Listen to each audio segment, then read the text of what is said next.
Preston Reed opened my parents' front door, looked at the pumpkin pie in my hands, and said, "Mara, tonight isn't a good time. This is a family Thanksgiving." Behind him, I could see the dining room glowing with candles, the turkey already carved, my father watching from his recliner, and my sister standing there, saying nothing. That was the moment I understood I had paid for warmth I was never meant to sit inside. I stood outside Thanksgiving dinner while they ate food bought on my account.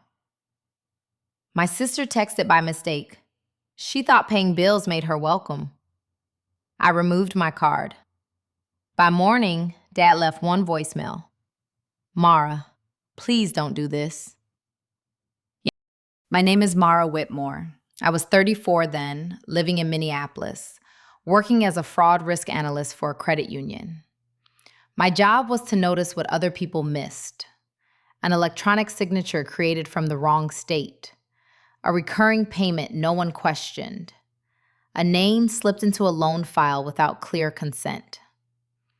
At work, I was sharp, careful, annoyingly precise, according to one supervisor who later admitted that precision had saved the credit union more than once. But with my family, I had one blind spot big enough to swallow my common sense. I believed being useful could become being loved. My parents, Harold and Diane Whitmore, lived near Traverse City in northern Michigan, on land my grandfather had left behind: Whitmore Pine Farm and winter cabins. In December, families drove out there for Christmas trees, cider, lakefront cabin weekends, and photos under strings of warm white lights. As a child, I thought that place was magic. The smell of pine sap on gloves, Mom's apple cider steaming on the stove, Dad carrying firewood like he was the king of winter itself. But magic gets expensive when nobody wants to read the bills. For the past few years, I had been the quiet emergency fund. When the propane account was behind, I paid it. When cabin insurance came due, I handled it. When the snowplow service needed renewal before the first hard freeze, I covered it. When Mom worried that cabin 3 needed heating work, I sent money. When my older sister Natalie said her SUV payment was short, I helped. When her husband Preston talked about a temporary bridge for farm repairs, I contributed because I thought I was protecting our family's legacy. Dad liked to say, "Family doesn't keep score." Funny thing about that sentence, it was only ever said to the person who was losing. Natalie was 39, 5 years older than me, married to Preston Reed, and mother to 15-year-old Lily, who still called me Aunt Mara with the kind of sweetness adults spend years trying to deserve. Natalie lived close to our parents and wore that closeness like a medal. She drove Mom to appointments, brought casseroles, arranged holiday tables, and reminded me that sending money isn't the same as showing up. She never mentioned that the money kept the heat running in the rooms where she judged me. Preston was smoother than lake ice. Former real estate agent, current self-declared rental property investor. He used phrases like asset protection, tax efficiency, operational restructuring, and family legacy. Dad admired him because Preston made business sound masculine and simple. Mom trusted him because Natalie did. I trusted them all longer than I should have. That Thanksgiving, I drove from Minneapolis through gray sky, sleet, and wind that pushed against my car like a warning. On the passenger seat sat a homemade pumpkin pie, cranberry sauce packed in a cooler, a cream sweater for Mom, and a small gift for Lily. 2 hours before I arrived, Natalie texted, "Don't make things awkward tonight." I told myself she was stressed. Hosting Thanksgiving does that. The turkey, the seating, the relatives, the football game humming from the living room. I softened the insult before it had time to cut me. By the time I reached my parents' house, darkness had settled over the farm. Cars crowded the driveway. Through the front window, I saw movement, laughter, candlelight. The smell of roasted turkey, stuffing, gravy, and cinnamon slipped through the cold when I stepped onto the porch. I knocked. Preston answered. He did not look surprised. That was the first thing that chilled me more than the weather. He looked prepared. Then came the sentence. This is a family Thanksgiving. For a few seconds, I could not move. My fingers tightened around the pie tin. Over Preston's shoulder, Natalie met my eyes from near the dining room entrance. She did not come forward. Dad glanced from his chair, saw me, and looked away as if peace required my disappearance. Mom was nowhere in sight. The house behind them was warm, bright, and full. The porch beneath my feet was slick with freezing rain. Preston lowered his voice, polite enough for witnesses. You should head back, Mara. Then he closed the door softly. Not slammed, not shoved, softly. As if erasing me from my own family was simply good manners. For a long moment, I stood on that porch with the pumpkin pie still balanced in both hands, as if someone might realize the cruelty of what had just happened and open the door again. No one did. Inside, the house kept living without me. Laughter rose through the window glass. A man shouted at the football game in the living room. Silverware touched plates. Somewhere near the dining room, a child laughed, bright and unaware. I stepped backward carefully because the porch boards were slick with ice. My breath came out in short white bursts. I could still smell the turkey, the sage in the stuffing, the butter in the mashed potatoes. Thanksgiving in America is supposed to smell like gratitude. That night, it smelled like a room I had helped keep warm, but was not allowed to enter. I sat in my car and placed the pie on the passenger seat. For half a minute, I just stared at it. The crust had cracked slightly during the drive. I had made it that morning before sunrise, rolling dough in my small Minneapolis kitchen while telling myself this year might be different. Mom loved pumpkin pie with extra nutmeg. Lily liked whipped cream piled too high. Dad always pretended he only wanted a small slice, then went back for another. I had imagined all of it. That was the humiliating part. Not the drive, not the cold, not even Preston's words. It was the fact that some stubborn, younger part of me had still believed a place was waiting. I started the engine and pulled away from my parents' house, past a line of cars, past a split-rail fence, past an old wooden sign that read Whitmore Pine Farm and Winter Cabins. The sign was lit by two little spotlights I had paid an electrician to replace the previous winter. A few miles down the road, I stopped at a convenience store with a flickering blue sign and a plowed parking lot. I parked under a light and turned off the engine. The sudden silence pressed against my ears. My phone buzzed. Natalie. For one foolish second, I thought maybe she was apologizing. Maybe Mom had found out. Maybe Dad had finally stood up from that recliner and said, "Wait, that's my daughter." The message said, "Can you believe she actually drove all the way here? I told you she still think paying bills bought her a seat at the table." I read it once, then again, then a third time, slower, as if the words might change if I punished myself with them long enough. She had sent it to me by mistake. It was meant for Preston.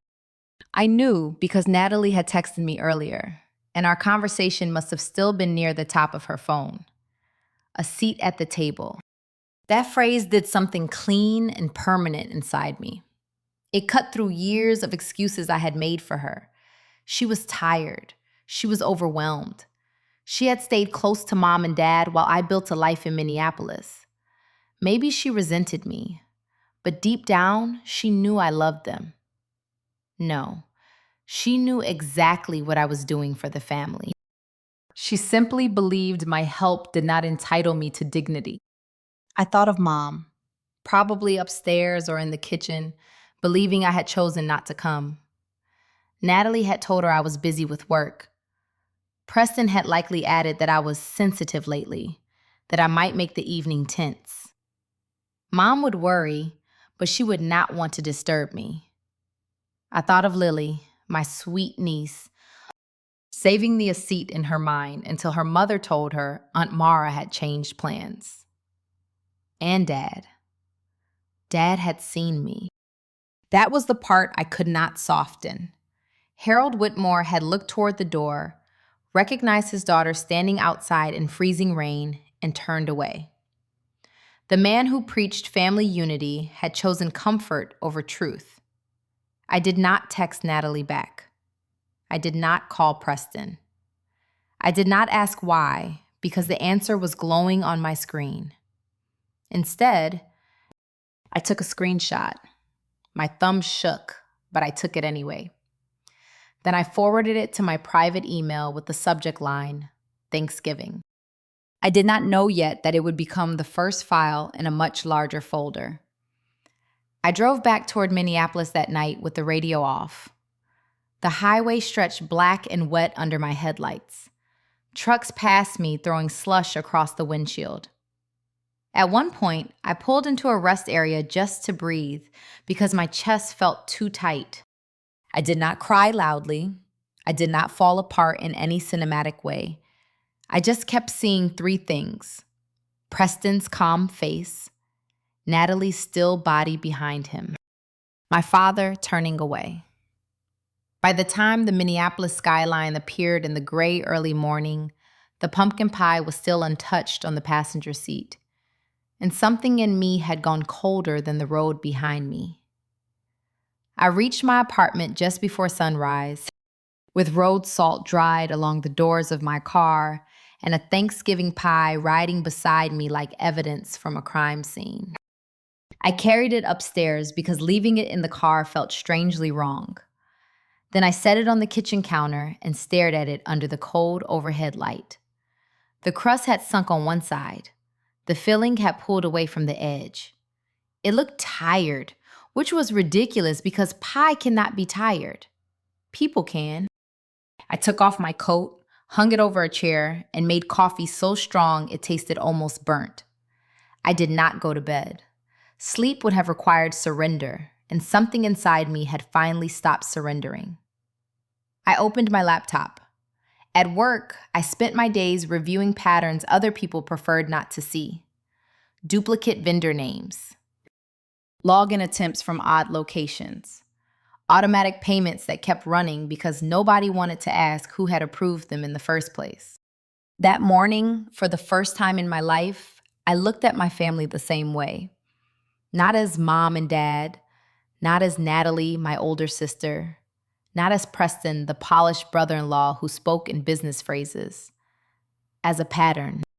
The first line was propane for my parents' house, then cabin insurance, then snowplow service for the farm road, then a warehouse club membership Natalie had been using as an authorized household user, then small medical copays for Dad, then a transfer labeled farm maintenance, then money I had sent Natalie when she said her SUV payment was late and Lily needed rides to school.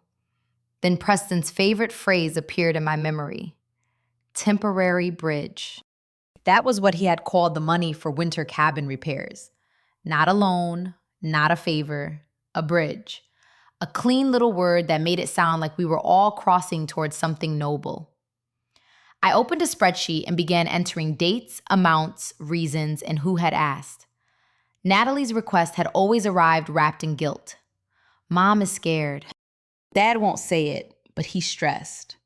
You're the only one who can help right now. Preston's request came polished. Winter readiness, asset protection, temporary operating gap, preserving the family legacy. Together, they had built a machine. Preston created the explanation. Natalie created the shame. Dad supplied the silence. Mom supplied the worry. And I supplied the money. I could not cancel contracts that were not mine. I knew that. I had spent too many years in financial compliance to pretend outrage gave me legal authority. But I could remove what belonged to me. So I logged into the propane account and deleted my payment method. The system asked, "Are you sure?" Yes. I removed my card from the snowplow service portal. Are you sure? Yes. I emailed the cabin insurance agent and stated clearly that I was not the policyholder, would no longer serve as payment contact, and all future billing questions needed to go to the legal owners of the property. I canceled the warehouse club membership under my name. That one stung differently. When I opened the recent purchase history, there it was. Thanksgiving morning.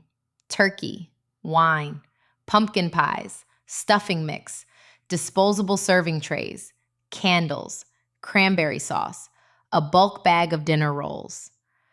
I sat back from the laptop. They had not only shut me out of Thanksgiving, there was a very real chance I had helped buy the meal. My card had warmed the room. My membership had stocked the table. My money had helped decorate the place where Preston told me I was not family enough to enter. For years, I had told myself love did not need receipts. But exploitation loves a person who refuses to keep them. By 8 in the morning, I had sent 6 emails, removed 3 payment methods, canceled 1 membership, and stopped 2 automatic transfers from my checking account. No speeches, no threats, no dramatic family announcement. Just clean, legal exits. My phone sat silent beside the laptop, but I knew that would not last. Money makes a sound when it stops moving. People who never heard your pain can hear that immediately. I poured the rest of my coffee into the sink. Then I opened a folder on my desktop and named it Thanksgiving. Inside it, I saved Natalie's mistaken text. I did not know yet how many files would follow. By mid-morning, my phone began to shake across the kitchen table. Natalie called first. I watched her name appear, disappear, then appear again. No voicemail, just repeated pressure, the way she used to press on a bruise and act surprised when I flinched. Then Preston called, once from his cell, once from what looked like his office number, then Natalie again, then Dad. I let every call go unanswered. Text messages came next. Call me right now. This isn't funny, Mara. You can't just stop payments without talking to us. Mom is upset. You're punishing everyone over one dinner. That last one sat on my screen like a dare. One dinner. Not a closed door in freezing rain. Not a lie told to Mom. Not my father turning his face away.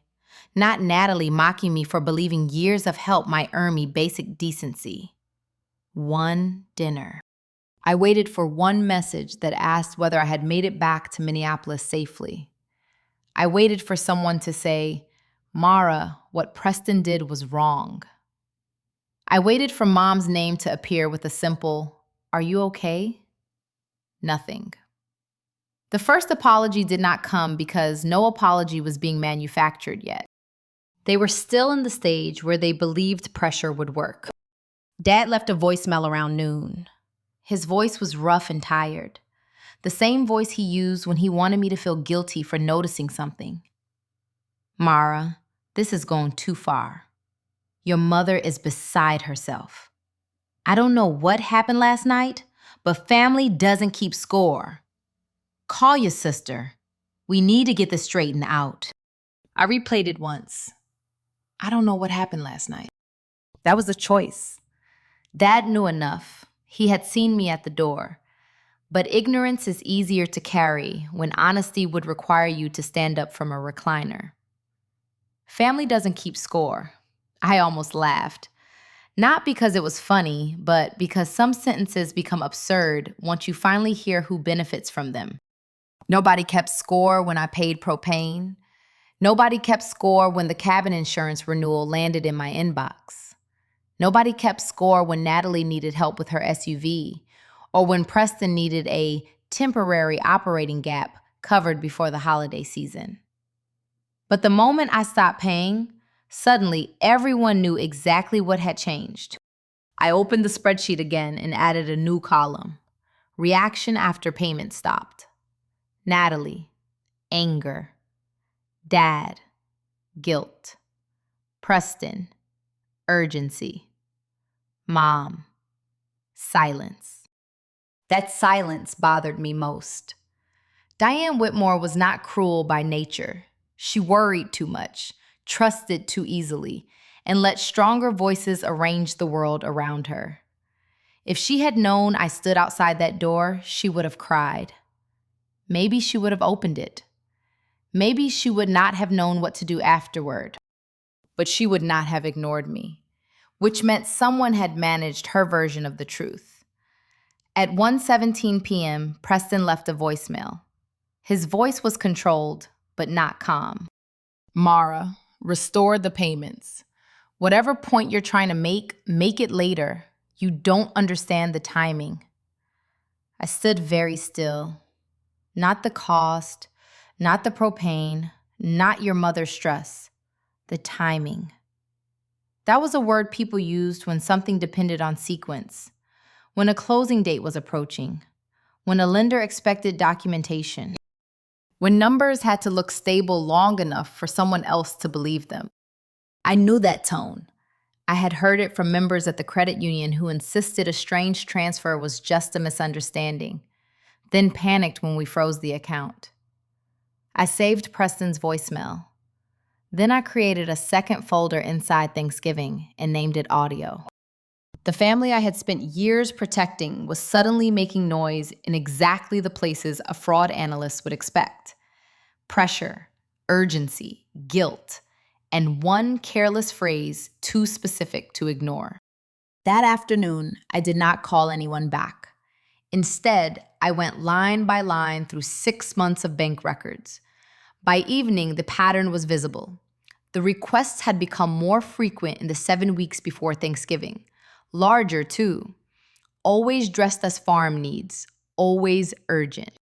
Always routed through people who told me not to ask too many questions because asking questions made things harder for Mom. At 8:42 p.m., an email arrived from North Shore Community Bank in Michigan. Subject: Verification request. Whitmore Pine Farm and Winter Cabins refinance review. I stared at the subject line until my coffee went cold. Then I opened it. The email did not look like spam.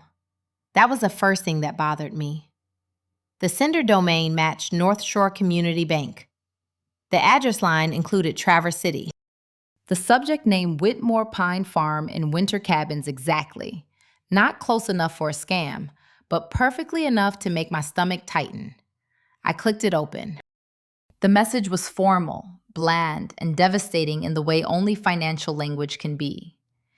It said a refinance package connected to Whitmore Pine Farm and Winter Cabins was under pending review.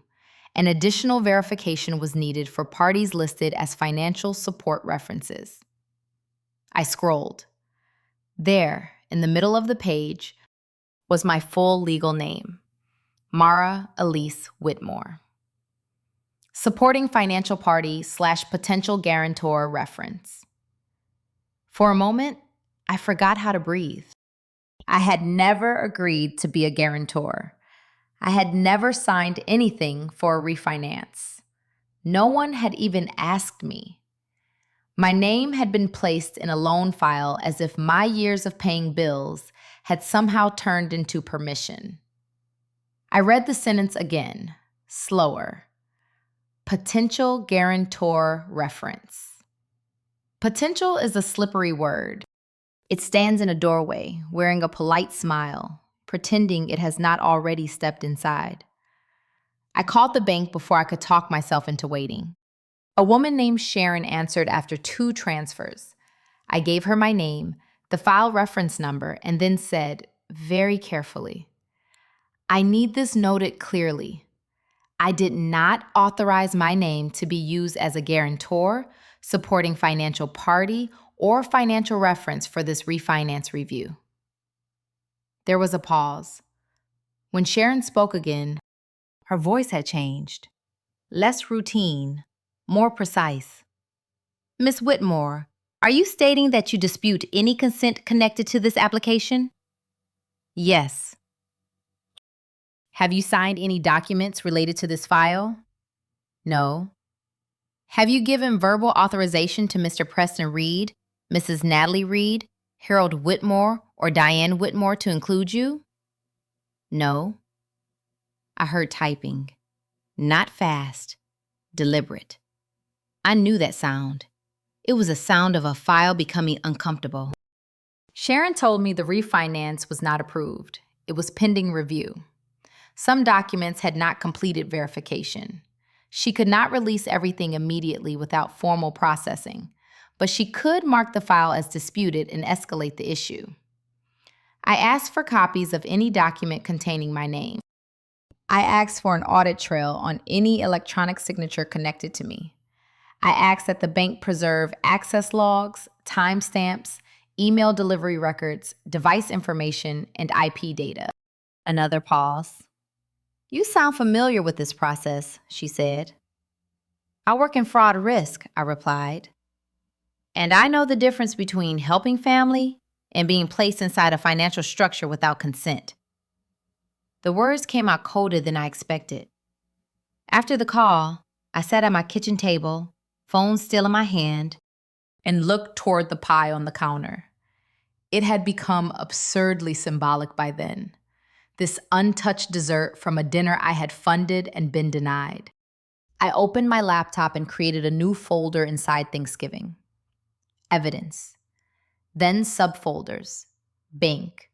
Payments. Messages. Vendor records. Family documents. Audio. I saved the bank email as a PDF. I made a note of Sharon's name, the time of the call, and the exact words I had used. I wrote, disputed consent, requested audit trail, refinance pending, no authorization given. I did not write Preston forged something, not yet. At work, guessing too early could ruin a case. The facts were powerful enough without decoration. Still, my mind moved backward through the past 2 months. Preston asking about winter readiness. Natalie saying Mom was scared. Dad telling me not to make everything about money. And Thanksgiving. Preston at the door, already prepared. Natalie standing behind him, expressionless. Dad turning away. Mom absent because someone had given her a different version of reality. What had they needed that night? Not just peace, not just a pretty dinner. They had needed me outside the room. The thought landed so hard I had to stand up. I walked to the sink and gripped the counter until the cold edge hurt my palms. The woman in the dark window reflection looked tired, pale, and finally awake. A seat at the table is not supposed to come with a bill. And my name was not supposed to appear on a loan file because I had been generous enough to keep the lights on. The next morning, I searched Michigan business records before I even poured coffee. Preston had always loved making simple things sound official. He could turn a late bill into a temporary liquidity issue, a favor into a short-term bridge, and a family argument into misalignment around legacy planning. So when I saw the name Birchline Holdings, LLC in one of the bank preview lines, I knew it deserved attention. The filing was public. Birchline Holdings, LLC had been created 7 weeks before Thanksgiving. Registered agent, Preston Reed. Business address, the house he shared with Natalie. Not my parents' farm, not an office, not a family trust. His house. I leaned closer to the screen, reading the filing twice, then saving it as a PDF. No Diane Whitmore, no Harold Whitmore, no Mara Whitmore, not even Natalie listed in a meaningful ownership note from what I could see. Yet this was the entity Preston had described in old emails as a protective structure for the farm. Protective for whom? I opened my message history and searched Preston's favorite words: asset protection, tax efficiency, operational restructuring, family legacy. They appeared again and again, polished phrases pressed over vague requests. He never said, I want control. He said, "We need to modernize." He never said, "I need your money to make my deal look stronger." He said, "The farm needs stable support before winter peak." Then I searched Natalie's messages. "Mom is scared. Dad won't say it, but he's stressed. You know I'm here every day, Mara. You don't see what I see. Different voices, same machine." Preston built the reason. Natalie built the guilt. I moved to the repair invoice for cabin 3, the one tied to the heating work Mom had worried about in October. I had sent the money after Natalie called from her car, crying softly, saying Mom could not sleep because a family with 2 small kids had booked that cabin for December. I remembered asking why the contractor needed payment so quickly. Natalie had snapped, then softened. "Do you want Mom panicking all night? Preston already found someone. Just help us get this handled." So I did. But now, looking at the record, the money had not gone directly to a contractor. It had gone to Natalie. The invoice she forwarded later was a blurry scan from a company I did not recognize. No clear license number, no itemized parts, no permit reference, just a rounded total and a handwritten note about emergency heating service. I searched the contractor name. The company's license appeared expired, or at least inactive under the state listing I found. I saved that too. A bad repair on a cabin heater was not just a family shortcut. It was a lawsuit waiting for weather. If a guest got sick from fumes, if a fire started, if insurance discovered unverified work after a claim, my parents could lose far more than money. I kept digging. Buried in an email chain Natalie had forwarded months earlier by accident, I found one message that made my face go still. Preston had written, "Once Birchline is reflected as management, rental revenue can transition cleanly." Natalie replied, "Mara doesn't need details. She'll just make it complicated." There it was. Not confusion, not innocent omission, not "we thought you knew." They had decided information was dangerous because I might understand it. I printed the email, then stopped myself and saved the digital version with headers intact. Originals mattered. Timestamps mattered. Panic made people sloppy, but anger could make victims sloppy too. I refused to hand Preston that gift. By noon, my evidence folder had grown teeth. LLC filing, bank email, payment spreadsheet, blurry invoice, license search, Natalie's sentence. I sat back and looked at the pattern on my screen. Preston had not stolen the farm. Not yet. He was too smart to try that with one crude document. He was building something more slippery, the appearance of authority. A management agreement here, a payment history there, a refinance reference with my name in it, a vendor update, a rental revenue transition. Enough paper to make strangers believe Birchline had the right to stand where my family name had stood for decades. Enough confusion to make my mother sign. Enough silence to make my father look away. And enough of my money to make the whole lie appear stable. Mom called me on the first Tuesday of December. Not from the kitchen phone where Dad might hear, from her cell. Her voice was small, almost careful, as if the walls in that old farmhouse had learned how to repeat things. "Mara," she said, "Natalie told me you couldn't come for Thanksgiving." I closed my eyes. There it was. The lie that had kept her away from the door. "She told you that?" "No, she said work got complicated. Preston said you were under a lot of stress and we should give you space." For a moment, I wanted to protect her from the whole thing. That old instinct rose fast. Don't upset Mom. Don't make her choose. Don't add weight to a woman already carrying too much worry. Then I remembered the porch, the cold, Dad turning away, Natalie's text. So I told her. Not dramatically, not cruelly, just the truth. I told her I had driven from Minneapolis. I told her Preston opened the door. I told her he said it was a family Thanksgiving. I told her Natalie stood behind him and did nothing. Then I read the mistaken text aloud. Silence filled the line. When Mom finally spoke, her voice had broken into something younger. I didn't know. I believe you, I said. And I did.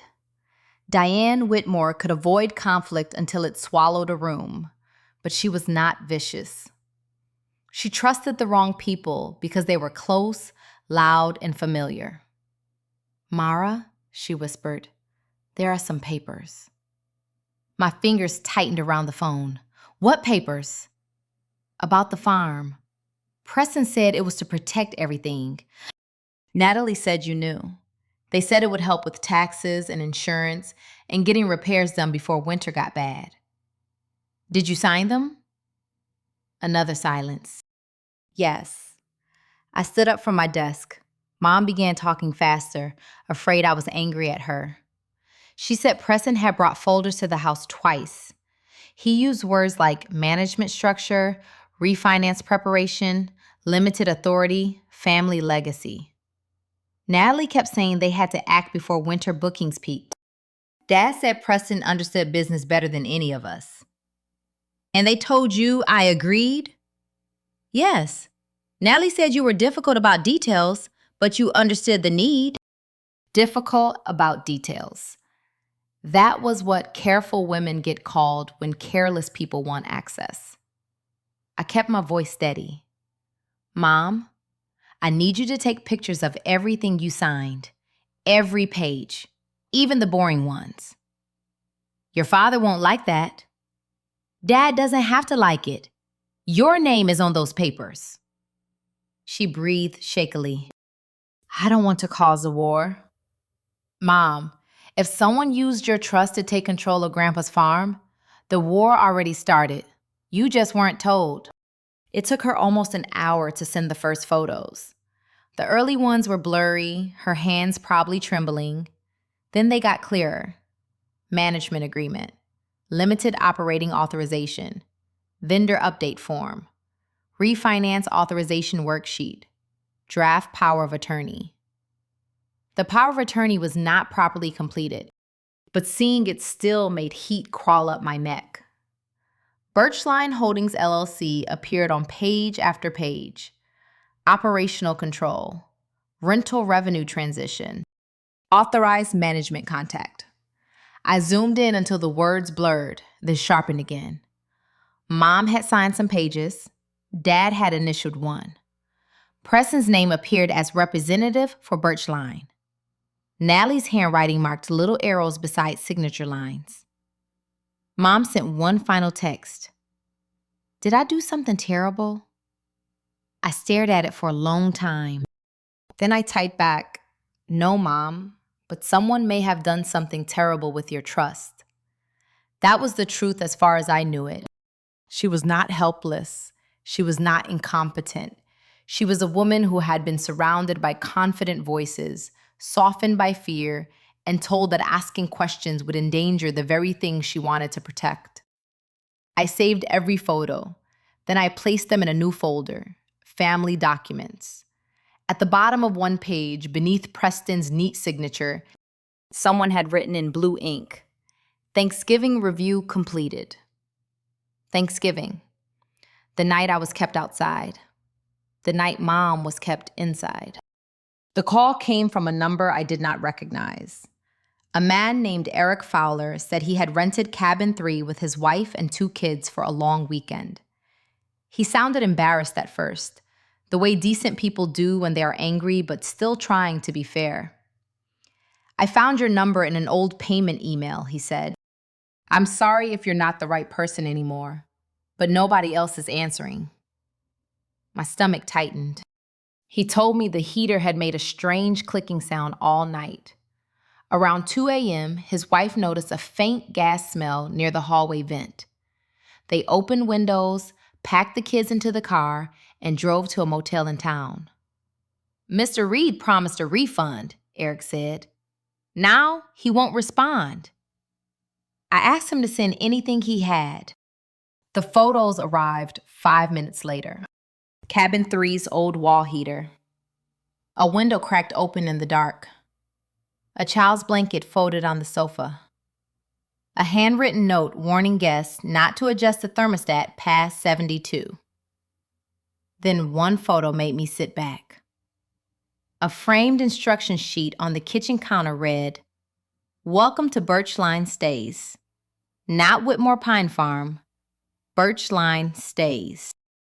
Preston had not waited for legal authority to begin changing the face of the farm. He was already presenting my grandfather's cabins as if they belonged to his company. I saved every photo and thanked Eric. I told him I was not the owner, but there was an active dispute over management, and I would make sure the safety complaint reached the proper parties. I did not promise what I could not control. That was new for me.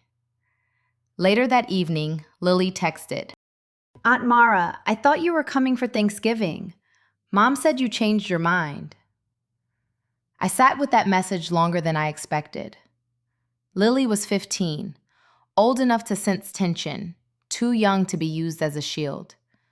I would not make her carry adult lies. I typed, "I wanted to see you, sweetheart. Sometimes adults don't explain things well. I'm sorry you were disappointed." She sent back a sad face, then 3 photos. "I saved some for you," she wrote. "It was weird without you." The first photo was harmless. The dining table, turkey half carved, candles burning low. The second was Lily holding a slice of pie too close to the camera, smiling with whipped cream on her upper lip. The third photo stopped me. In the background, on the sideboard behind the table, sat a folder labeled Birchline. Preston's laptop was open beside it. I zoomed in until the image blurred, then sharpened enough to show a bank portal login screen. My pulse slowed in the dangerous way it does when fear becomes focus. Then Lily sent one more picture. Mom had taken it, Lily said. Grandma looked confused, LOL. In the photo, Diane stood at the kitchen island with a pen in her hand. Natalie was beside her, one palm resting on the counter, too close. Preston leaned over the page, his finger pointing near the bottom. Dad stood in the doorway holding a glass, not helping, not stopping, just watching. The timestamp was Thanksgiving night. Less than an hour after Preston had told me this was a family Thanksgiving. I did not ask Lily where the papers went. I did not ask whether anyone told her what they were. I did not ask her to take more pictures. Children should not be recruited into wars adults create. I only wrote, "I love you, kiddo. None of this is your fault." Then I saved the photos in evidence. If you are listening right now, leave a like and tell me in the comments what Mara should do when family uses love as a cover for control. Your advice may be exactly what someone else needs to hear. And stay with this story, because the truth behind that Thanksgiving table is about to hit harder than anyone in the Whitmore family expects. I looked again at Diane's face in the photo. She was not signing with confidence. She was signing like a woman trying to trust the people standing closest to her. That was when the last piece slid into place. They had not kept me outside because I made Thanksgiving awkward. They kept me outside because I knew how to read the papers. For 10 minutes, I sat at my kitchen table with Lily's photo open on my laptop. Diane at the island, pen in hand. Natalie too close, Preston pointing. Dad watching from the doorway like stillness could become innocence if he held it long enough. My first instinct was to call Natalie and let every ugly truth leave my mouth at once. I wanted to ask whether she slept well after using our mother like a signature machine. I wanted to ask Preston if family legacy was what he called theft when he wore a button-down shirt. I wanted to ask Dad how many times a man could look away before looking away became participation. But anger is not a strategy. That sentence had been drilled into me at work after years of watching people ruin good cases by reacting too early. A sloppy accusation gives a dishonest person time to clean the room. So I did not call them. I called a lawyer. Her name was Margaret Ellison, though her assistant said most clients called her Maggie after the first meeting. She practiced in Michigan and handled property disputes, elder financial exploitation concerns, and contested family business matters. I sent her a short summary first, then waited through the longest 40 minutes of my life before she joined the video call. Maggie looked to be in her early 60s, silver hair cut sharp at the chin, reading glasses low on her nose. She did not waste time on comforting noises. "Tell me who owns the farm," she said. "My parents," I answered. "Harold and Diane Whitmore. At least that's my understanding. It came from my mother's father." "Are you on the deed?" "No."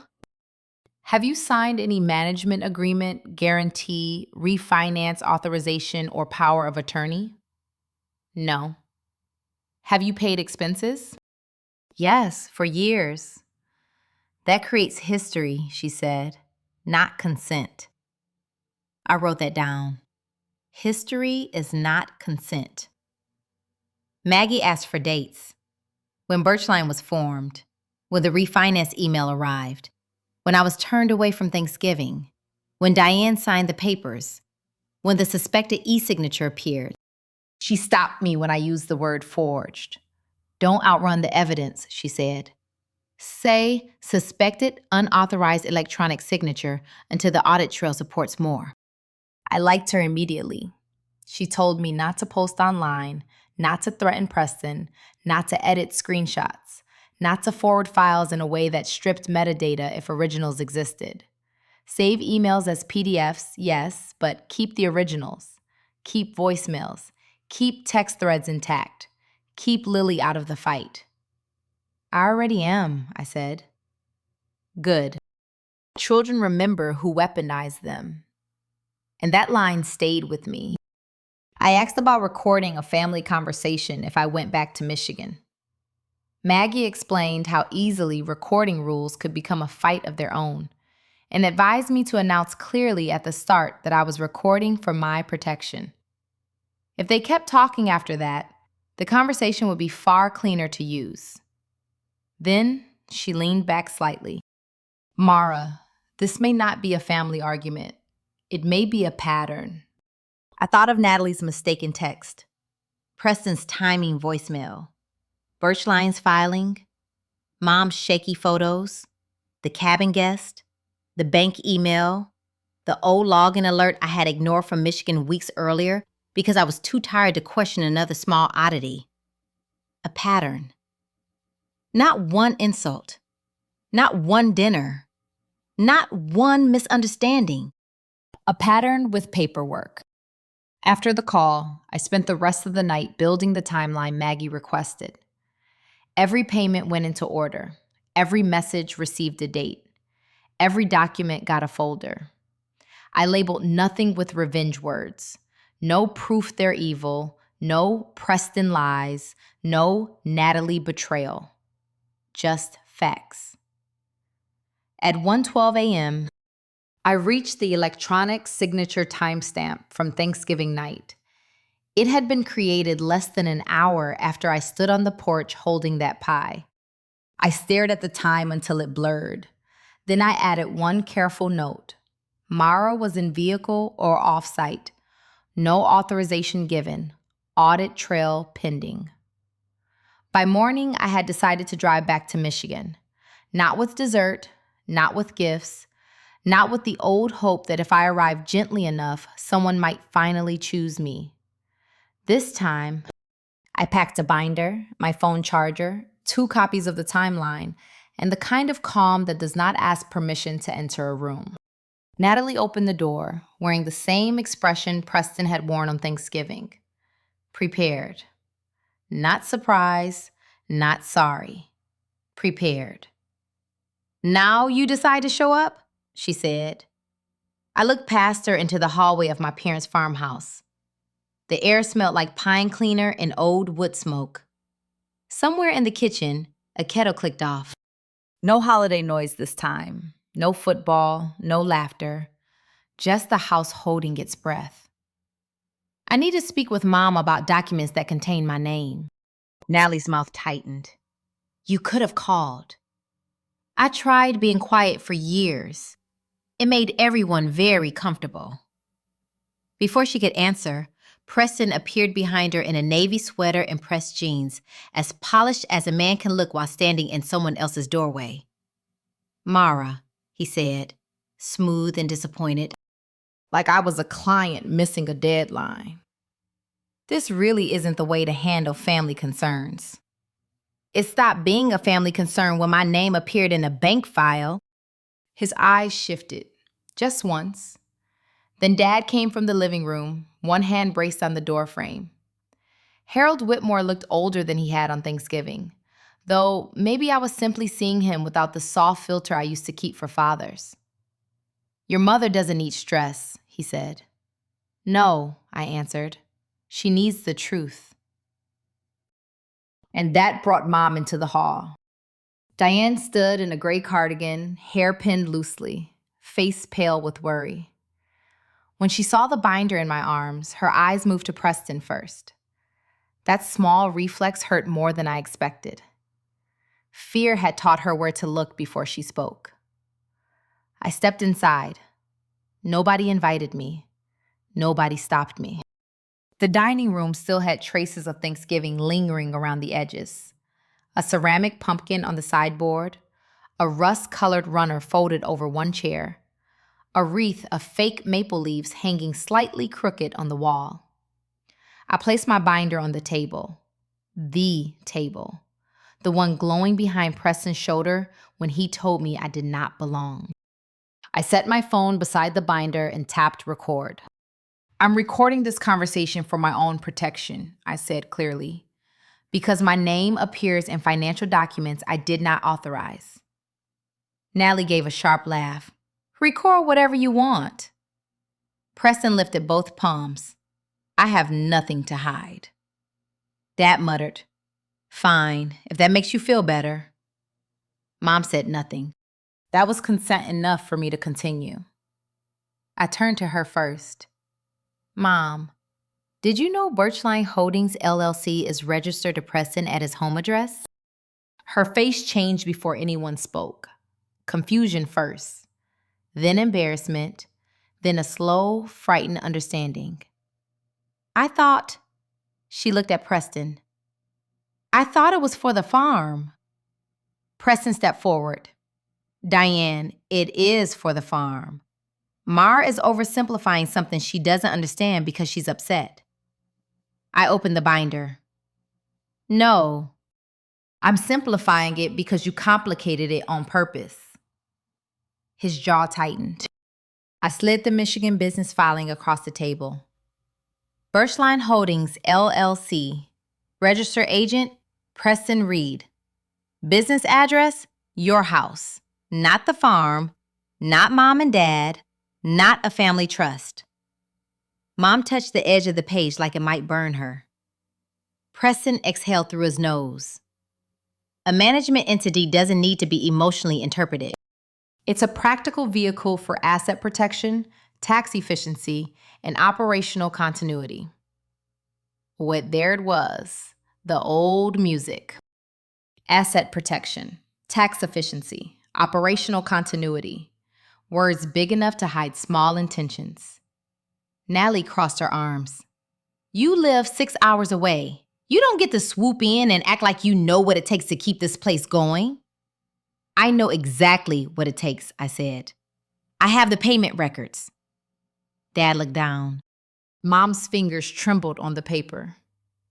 I did not raise my voice. I did not have to. For once, the room was quiet enough for facts to be rude. I turned another page in the binder. Mom, did anyone tell you Birchline could be used to redirect rental revenue? Preston answered before she could. That is a gross mischaracterization. I looked at him. Then let her answer. Mom swallowed. No, she said. No, they didn't say it that way. Natalie's face flushed. Because you make everything sound criminal. I slid the next document forward. No, Natalie. I make everything sound documented. I placed Natalie's email on the table next. Mara doesn't need details. She'll just make it complicated. For once, my sister did not have a quick answer. Mom read the sentence twice. Her lips parted, but no sound came out. Dad shifted in the doorway, suddenly fascinated by the floor. Preston stared at the paper like he could make it less real by refusing to blink. Natalie recovered first. That was taken out of context. I almost smiled. Then give us the context where lying to me sounds better. Her eyes sharpened. You always do this. You act calm so everyone else looks unreasonable. No, I said. I act calm because you've been waiting years for me to lose control. I turned another page. North Shore Community Bank, refinance review. Supporting financial party, potential guarantor reference. Mom pressed one hand to her chest. Your name was in the loan file? Yes. Preston leaned forward. As a reference, not a guarantor. Mara knows how these things work, and she's using technical language to scare you. I'm using the bank's language, I said. And I called them. The file is disputed. That landed. Preston's face changed so quickly that anyone else might have missed it. I did not. His confidence did not disappear. It cracked at the edge. You called the bank? Natalie said. My name was in their file. You had no right to interfere. I looked at her for a long second. With my own name? The room went still. I slid the next sheet across. The electronic signature preview, timestamp Thanksgiving night. Less than an hour after Preston told me this was a family Thanksgiving, an electronic signature connected to my name appeared in the refinance packet. I did not sign it. I did not authorize it. I have requested the audit trail. Mom turned toward Preston. Did you tell them Mara agreed? Preston adjusted his cuff, though it did not need adjusting. Diane, this is a documentation issue. Nothing was final. That is not what I asked. For the first time that afternoon, my mother's voice had an edge. Preston did not answer her directly, so I gave the room more. The contractor invoice with no clear license. The state search showing inactive information. Eric Fowler's cabin photos. The Welcome to Birchline Stays sheet. Lily's Thanksgiving photo printed with the background circled. The folder, the laptop, the bank portal. I pointed to the last image. Lily is not part of this. She sent me pictures because she missed me. Do not bring her into your defense. Natalie's cheeks went red. You saved photos from my child? I saved evidence visible in a photo your child innocently sent me. Dad finally spoke. Enough. This is still family. I turned toward him, and every year of swallowing my hurt stood behind my teeth. Dad, you call it family when you need my money, but when I stood outside on Thanksgiving, you called it peace. His face sagged, but he said nothing. Preston pushed back his chair. You paid for this family for years, Mara. Don't act shocked that your name became part of the financial structure. And there it was. Not polished, not disguised, not wrapped in legacy. My mother made a small sound, like she had touched a hot pan. Dad looked at Preston. Natalie looked away. I felt strangely calm. You didn't treat me like family, I said. You treated me like financing. Natalie's eyes filled, but not with remorse, with rage. You wanted to be needed, she snapped. You just didn't like finding out that was the only seat you had. The sentence moved through the room like a blade. Mom whispered, "Natalie?" But I was already closing the binder. I picked up my phone and stopped the recording.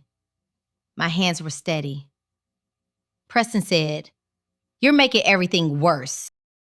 I looked at the table, the same table I had once hoped would prove I belonged, and felt the last old hope leave without asking permission. "No," I said, "Monday morning is going to be very busy." Then I walked out through the front door by myself.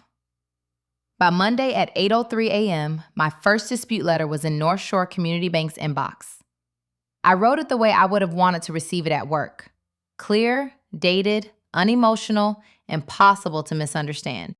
I stated that I had not agreed to serve as a guarantor, supporting financial party, or financial reference for any refinance connected to Whitmore Pine Farm and winter cabins.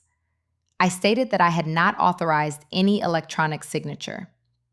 I requested a fraud review, a hold on the file, and preservation of all audit trails, access logs, delivery records, IP data, device information, and document history.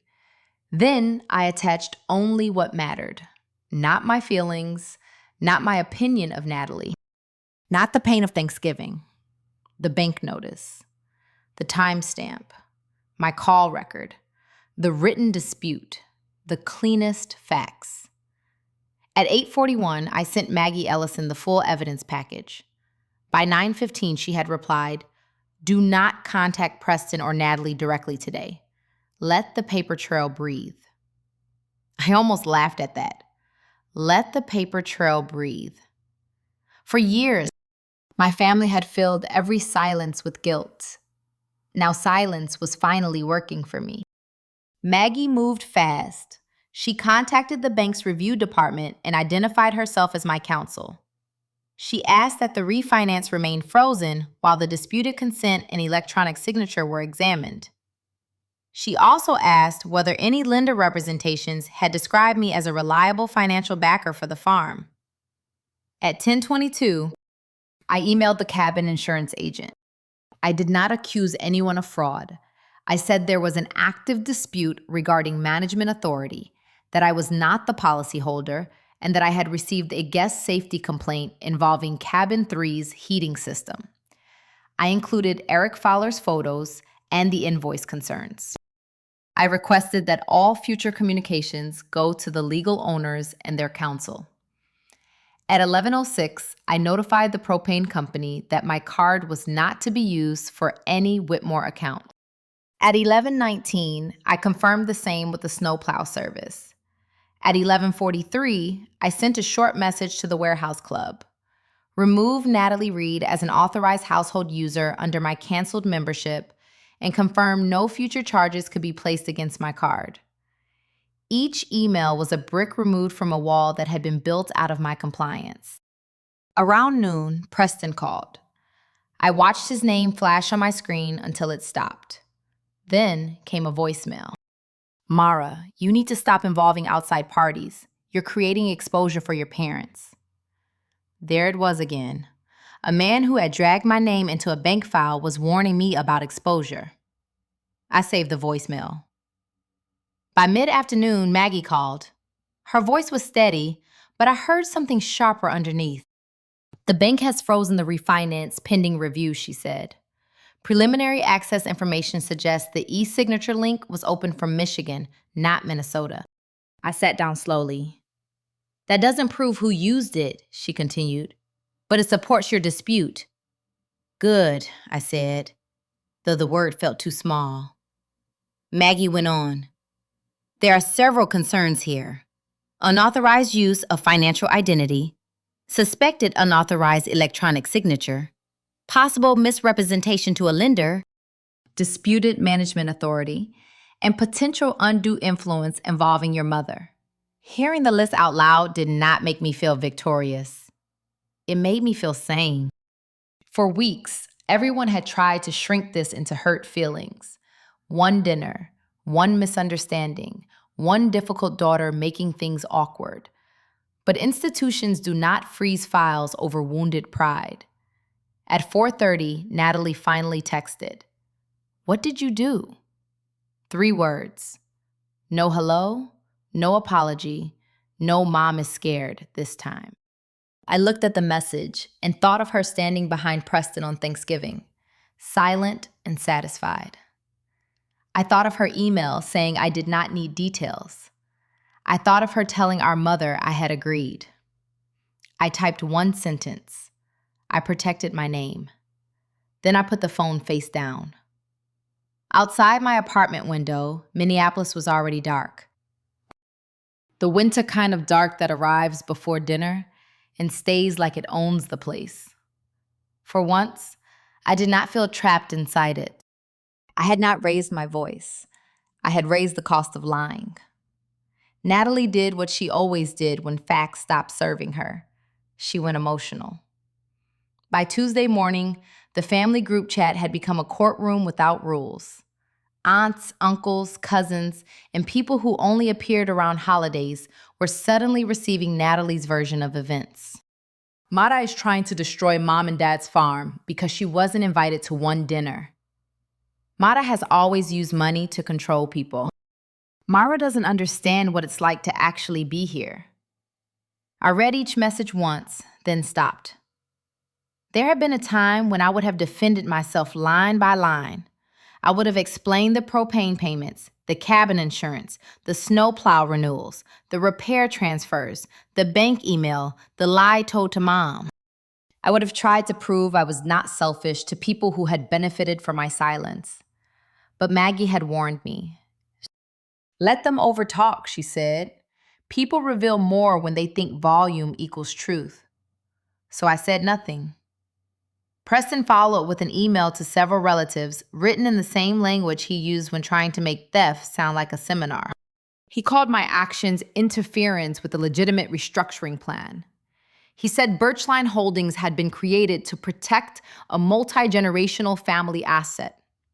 He said my decision to involve the bank and insurance carrier had created unnecessary instability. Unnecessary instability. That was a rich phrase coming from a man whose company name was sitting inside my grandfather's cabins before anyone had agreed he could manage them. For a few hours, it worked. Aunt Ruth sent a sad little message about how holidays brought out old wounds. Cousin Mark wrote that nobody wanted lawyers involved in family business. Uncle Ben said maybe everyone needed to cool down before doing something permanent. Then, Cousin Dana asked the first useful question. Who owns Birchline Holdings? The chat paused. Natalie did not answer. Then Aunt Ruth, who had worked in a county clerk's office for 30 years, wrote, If this is for the family, why isn't Diane listed? Another pause. Uncle Ben added, If Mara agreed to be part of the refinance, when did she sign? Cousin Mark, did Diane have her own attorney when she signed those papers? Then Dana again. Why would rental revenue move into Preston's LLC instead of the farm account? I stared at the screen as the temperature changed. Not literally. The room was the same. My coffee was cooling on the table. Snow tapped against the window. But something in the family story shifted. For once, Natalie's tears and Preston's vocabulary were not enough to bury the obvious. Preston replied 20 minutes later with 3 long paragraphs about efficiency, tax planning, operational flow, and winter booking demand. Nobody reacted with hearts. That told me everything. In the afternoon, Lily texted me privately. Aunt Mata, Mom said you're trying to take Grandma's farm. Is that true? I sat with the phone in both hands, feeling a kind of anger that had no clean place to go. Natalie had done the one thing I had refused to do. She had dragged a child to the edge of an adult fire and told her which side to fear. I typed slowly. No, sweetheart. I'm trying to make sure no one takes it from her. 3 dots appeared, disappeared, appeared again. Are you mad at me? My eyes burned. Never. None of this is your fault. I love you. She sent back a small heart. I did not ask what Natalie had told her. I did not correct every lie. A child should not have to become the messenger between adults who forgot how to be decent. That evening, Maggie called. "We're moving for an emergency hearing," she said. "The goal is narrow. Preserve the property, freeze disputed authority, and stop any transaction tied to Birchline until the records are reviewed." "Will that fix everything?" I asked. "No," she said, "but it may stop the bleeding."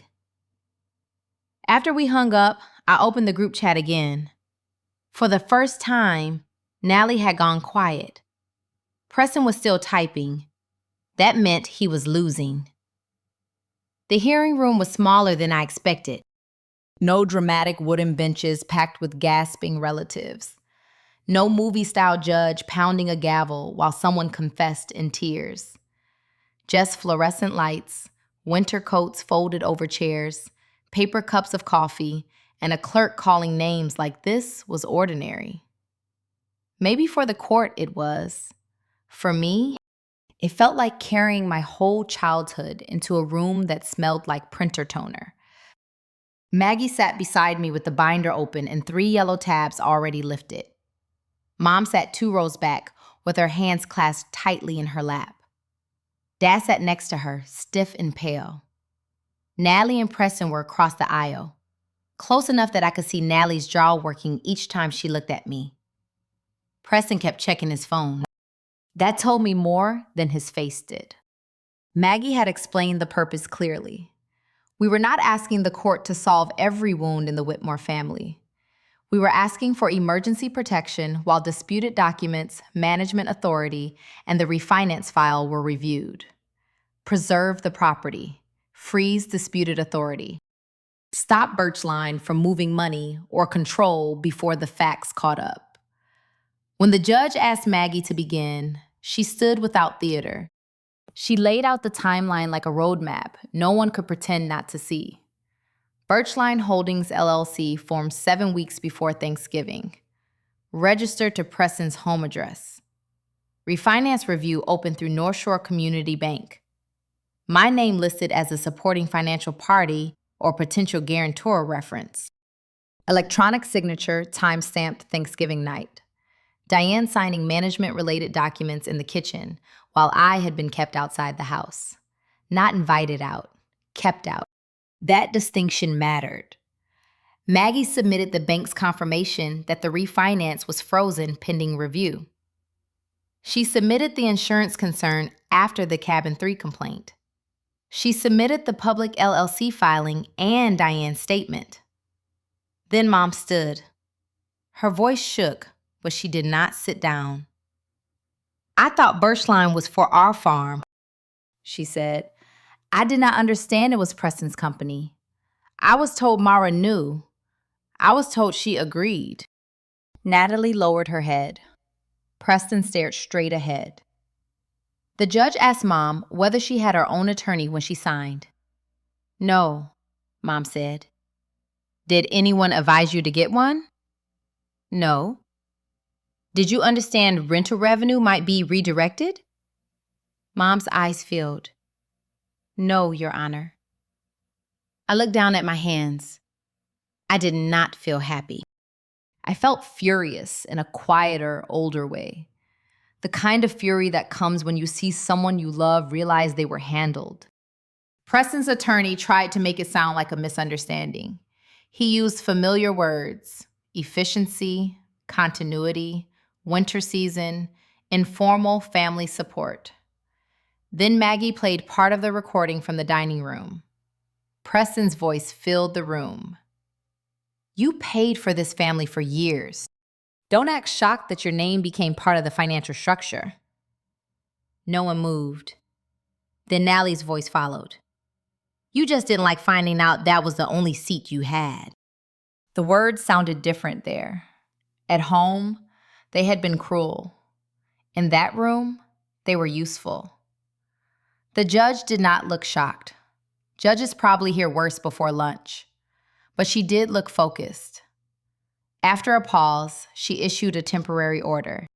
No transfer, pledge, refinance, or management change involving Whitmore Pine Farm and winter cabins without court notice. Birchline's disputed authority was suspended. All parties were ordered to preserve records. The bank review would continue. Insurance inspection could proceed. Diane had the right to seek independent review of anything she had signed under possible pressure or misunderstanding. Preston's phone buzzed again. This time, he did not look at it. Outside the hearing room, snow fell in thin, sharp lines across the courthouse steps. Natalie walked past me without speaking. Preston followed, his polished face finally stripped of its shine. Mom stopped beside me. "I'm sorry," she whispered. I wanted those words for years, but standing there, I understood apology was only the doorway. What mattered was whether anyone had the courage to walk through it. The first thing to fall apart was Preston's lake house deal. He had been chasing a property north of Elk Rapids, a polished lakefront place he planned to turn into a luxury rental. I learned later that he had put down a deposit of about $54,000 and needed financing cleared before the deadline. Whitmore Pine Farm was supposed to make him look stronger on paper. Steady seasonal revenue, family land, cabins, assets management authority. Except now the bank had frozen the refinance. Birchline's authority was suspended, and every document Preston had waved around as proof of control had become something people were afraid to touch. A week after the hearing, Maggie called and said, "The seller's broker has asked questions." That was lawyer language for, "The room is catching fire." Preston tried to save the deal. He called lenders, he emailed relatives, he told people I had created confusion out of spite. But lenders do not like confusion attached to disputed signatures, frozen refinance files, and court orders. Brokers like smooth closings, not family property fights with insurance concerns and audit trails. The deal collapsed. The deposit did not come back. Natalie called me 3 days later, her voice sharp enough to cut wire. "Do you know what you've done?" I was standing in my kitchen, looking at snow piled along the window ledge. "Yes," I said. "I stopped my name from being used without permission. Lily is suffering because of you." There it was, the shield. I closed my eyes for 1 second, then opened them. "Do not use your daughter to cover what you and Preston chose. You have no idea what it's like to keep a family together." "No, Natalie. I know exactly what it costs. I have the receipts." She hung up. For years, Natalie had owned the family story. She was the daughter who stayed. I was the one who sent money and missed dinners. She took Mom to appointments. She arranged casseroles. She kept birthdays and holidays moving. That version made her noble and me convenient. But the hearing changed the shape of the story. Aunt Ruth stopped calling it a misunderstanding. Cousin Dana asked whether Mom had moved her farm records to a safer place. Uncle Ben offered to help Dad find an independent bookkeeper. People still spoke carefully because family shame makes everyone whisper. But they no longer looked only at me when the word problem came up. Insurance sent an inspector to cabin 3. The heater repair had to be redone by a licensed contractor. The policy was updated directly through Mom and Dad, with Maggie copied. The old Birchline stay sheet came down. So did every vendor instruction listing Preston as the primary management contact. Mom opened a separate farm account. She hired a local bookkeeper named Carol Mayhew, a woman with square glasses and no patience for vague invoices. Every bill had to be attached to a vendor, a license, a contract, or a written approval. Dad hated it at first. "This is a lot of fuss," he muttered during one call. Mom answered before I could. "No, Harold, this is what we should have done before." I sat silent, holding the phone. letting her sentence stand on its own legs. Dad left me a voicemail later that night. Mara, I'm sorry about Thanksgiving. I should have said something.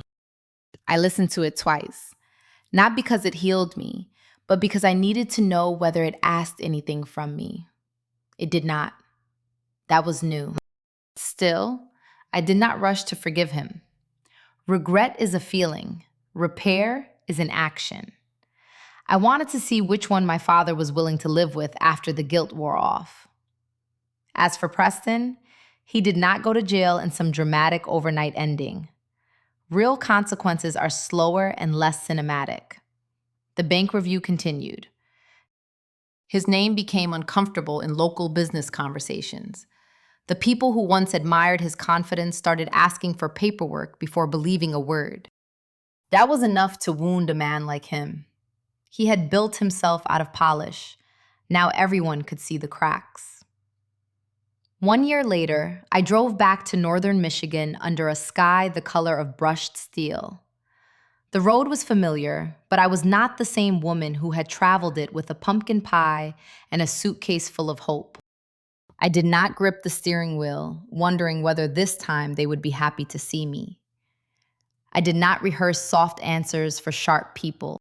This time, I had been invited, clearly, by Mom, not through Natalie, not through Dad, not attached to a bill, a repair, a crisis, or a sentence beginning with, "We hate to ask." Just, "Mara, I would like you here for Thanksgiving if you want to come." No pressure, no paperwork, just dinner. Whitmore Pine Farm in Winter Cabins was still standing when I turned onto the long gravel drive. The sign had been repainted. The old name was back, clean and deep green against the snow. No birch line. No sleek little rebrand trying to wear my grandfather's land like a rented suit. A family was loading a Christmas tree onto a pickup near the barn. 2 kids ran past with paper cups of cider, laughing so hard their hats slipped sideways. Cabin 3 had a new heater, inspected and permitted. Carol Mayhew, Mom's bookkeeper, had apparently become the most feared woman in 3 counties because no invoice survived her without a license number. I parked behind Mom's Subaru. For a moment, I sat still. The porch looked smaller in daylight, less like a verdict, more like wood, nails, and memory. Mom opened the door before I knocked. She did not pretend nothing had happened. That mattered. "Mara," she said, and her eyes filled. "Hi, Mom." She stepped aside, not because someone told her to, not because the room had been arranged without me, because she wanted me inside. The dinner was smaller that year. Natalie and Preston were not there. Their marriage, I had heard, was strained under the weight of blame neither of them wanted to carry. Lily came for dessert later, dropped off by Natalie without drama, and when she saw me, she ran across the room and hugged me so hard I had to laugh. "Aunt Mara," she said into my sweater. "Grandma made real whipped cream this time." "Oh, then Thanksgiving is saved," I told her. Dad was quieter than I remembered. He helped set the table. He asked before pouring wine. He did not say family doesn't keep score. Not once. When Mom brought out the pumpkin pie, she set it in the center of the table and touched the edge of the plate. "I bought this myself," she said, almost shyly. I smiled. "I know." During dinner, no one mentioned Birchline. No one mentioned the hearing. No one used gratitude as a performance. The silence was different now. Not the old silence that covered rot. This one made room for people to choose their words carefully. After we ate, Mom looked at the empty chairs and then at me. "I used to think Thanksgiving meant keeping every seat filled," she said. "Now I know a table without respect isn't family." I looked down at my plate. For years, I had believed love could be proven by how much I endured.